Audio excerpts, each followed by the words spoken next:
What's up, athletes? AJ Connor here with the Uphill Goat. We have a lot of A races coming up on the calendar for much of you. And for those of you who don't, there will be one coming in the next few months with NITA around the corner. But with national championships here in a few weeks and the first NITA race is starting just a couple months after that, or even a month and a half, I wanted to talk to you all about tapering. So, this is something that can be a little bit frightening as an athlete, which is why I want to kind of break it down and explain why we taper and what it does.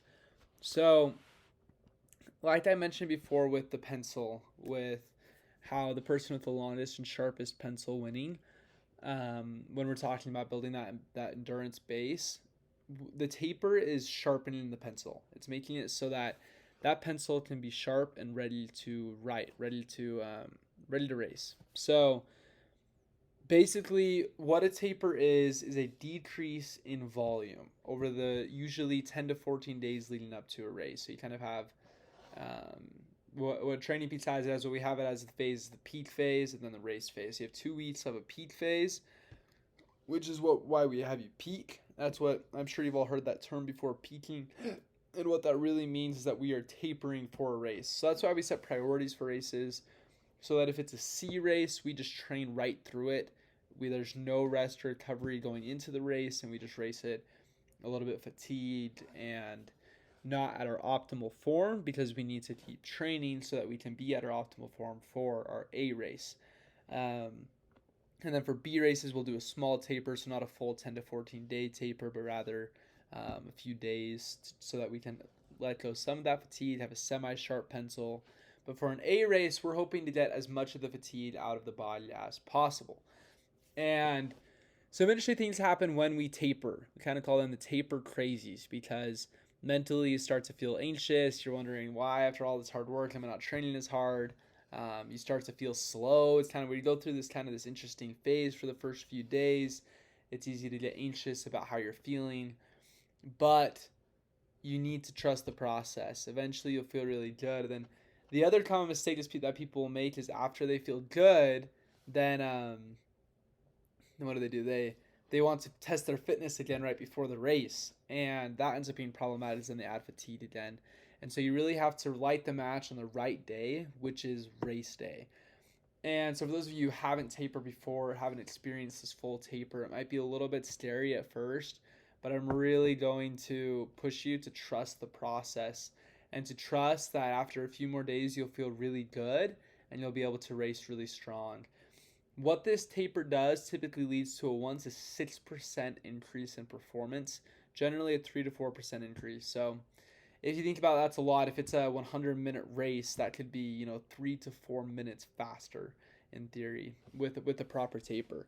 So it has really substantial results, and oftentimes people who can nail the taper the best are going to perform the very best at races.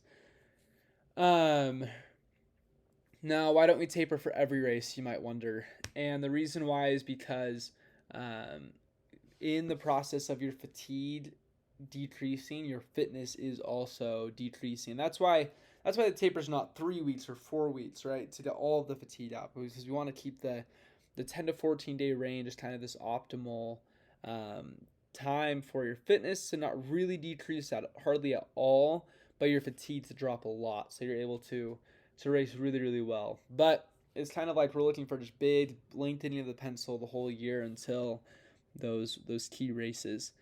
Um, so again, during this, so the taper, what it looks like, if you're normally doing 12 hours a week and you have, let's say, 4 endurance rides and 2 interval sessions a week at the time, then those intervals, it'll stay the same. Everything will just decrease a little bit in volume. So you'll decrease to maybe 10 hours a week, and then 8 hours a week the week before the race, and then the week of the race will be 7 or 8 hours again, and um, you would still do intervals. So if you were normally doing, let's say, an 8 by 4 minute interval session simulating race pace or an all out effort, then instead of doing 8, we would maybe decrease that to like a 4 by 3, and then a 3 by 3 than the week before. And so we're still maintaining the intensity to maintain those neurological gains and the neurological system there and the neuromuscular system, but we're decreasing the length of them so that the fatigue will continue to come out of the body, so that you can be at your optimal freshness on race day.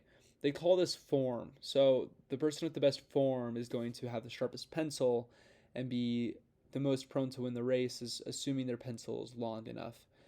Um, I hope that's helpful. I'm gonna quickly look at my notes on this and see if there's any other things I wanted to go over with you guys.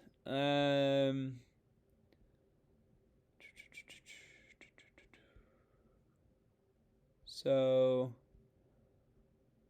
full rest days. I often have you guys take the Thursdays off before races, just to fully let recovery kind of settle in, and you're used to taking days off at least once a week, so it's not a big deal. Sometimes, though, I may still give you 30 minutes to an hour of just spinning the legs just to keep them fresh, keep them going. And you can give me feedback on that as well. That's kind of something that can be personalized based on what the athlete likes the most. It's not necessarily a huge physiological difference, so it can kind of be what works best for your body. So let me know kind of what you'd prefer in those situations.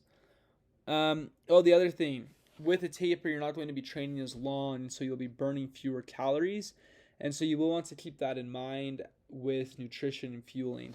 If you eat the same amount that you've been eating during training, you might put on a few pounds, which isn't a huge deal. It might actually be beneficial, especially if you're on the really, really lean side. But it's something to consider. I would still recommend eating the same foods that you were eating during normal training, but maybe eating a few less of them. And then the carb load can kind of come in just like a couple days before, especially for longer races. If it's a short cross country race, you can kind of just continue to eat normal. But for longer races, if you're doing endurance stuff like the Crusher or other gravel or marathon mountain bike events, then that's something to consider. And in which case, this says, in the 3 days leading up to a race, you should consider increasing the ratio of carbohydrates to fat protein. And that will help you top off your glycogen stores and will enter the race super well fueled. And that's, like I said, especially important for longer races. Anything over 2 hours. It doesn't need to be super long, but kind of a long cross country race or marathon stuff. So, another thing, this is super beneficial, is tapering off stress leading up to a race. So we know that stress from any aspect of our life needs to be recovered from and can be difficult to manage in a race day situation. So if you're working or in school, and like let's take state championships in the fall, for example, that's usually during the school year. You might have stressful. It might be the end of term, projects, that kind of stuff.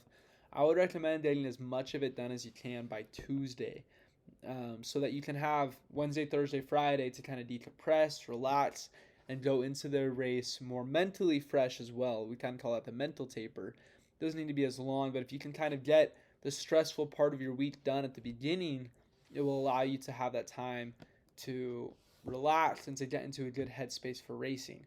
Versus if you're finishing up a stressful project on Friday night and then trying to race Saturday morning, that's going to be really difficult to manage. Is it normal to feel worse during a taper? The answer is yes. It is definitely normal to feel worse on the bike during a taper.